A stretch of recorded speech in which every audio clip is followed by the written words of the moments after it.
MDF என்று சொல்லக்கூடிய margin trading facility அப்படின்னா என்னன்றதை பற்றி நம்ம தெரிஞ்சுக்கலாம். ஸோ இந்த மார்ஜின் ட்ரேடிங் ஃபெசிலிட்டி பற்றி நீங்கள் தெரிஞ்சுக்கணும் அப்படின்னா இன்ட்ராடேயோட லிவரேஜ் பற்றி நீங்கள் தெரிந்திருப்பது அவசியமான ஒன்று. இன்ட்ராடேல ட்ரேட் பண்ணுறதுக்காக பல புரோக்கர்ஸ் வந்துட்டு லிவரேஜ் கொடுப்பாங்க. அதாவது 1000 ரூபா மதிப்புள்ள ஷேரை வந்துட்டு ஒரு 200 ரூபா 250 ரூபா 300 ரூபா அந்த ரேஞ்சுக்குள்ளே நம்ம வாங்கிக்கிற மாதிரி புரோக்கரேஜ் தரப்பில் மார்ஜின் பெனிஃபிட் கொடுப்பாங்க. அதைத்தான் லிவரேஜ் அப்படின்னு சொல்லுவோம். அதே மாதிரி இப்போ லாங் டேர்ம்லையும் எம்டிஎஃப் மெத்தடில் வந்து லிவரேஜ் கொடுத்துட்டு வராங்க. இந்த லிவரேஜ் பார்த்தீங்கன்னா 3 மடங்குலேருந்து 5 மடங்கு வரைக்கும் ஸ்டாக்குகளை பொறுத்து கொடுத்துட்டு வராங்க.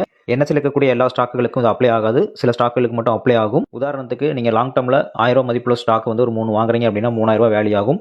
ஆனால் இந்த எம்டிஎஃப் பயன்படுத்தி வாங்கும்போது 1000 ரூபாய் இருந்தால் வாங்கிக் கொள்ள முடியும். பேலன்ஸ் இருக்கக்கூடிய 2000 ரூபாய்க்கு நீங்கள் யூஸ் பண்ணக்கூடிய அந்த புரோக்கர்கிட்ட வந்துட்டு இன்ட்ரெஸ்ட் பே பண்ணணும். ஜீரோதால வந்து 0.04% வந்து நம்ம இன்ட்ரெஸ்ட் பே பண்ணணும். உதாரணமாக சொல்லணும் அப்படின்னு பார்த்தீங்கன்னா 1,00,000 ரூபாய்க்கு ஒரு நாளைக்கு நீங்கள் 40 ரூபா இன்ட்ரெஸ்ட் பே பண்ணுற மாதிரி வரும். சரிங்களா? ஸோ இந்த மார்ஜின் பெனிஃபிட்ஸ் பற்றி நான் நிறைய டீட்டெயில் வீடியோ போட்டிருக்கேன், கீழே டிஸ்கிரிப்ஷனில் கொடுத்துருக்கேன்.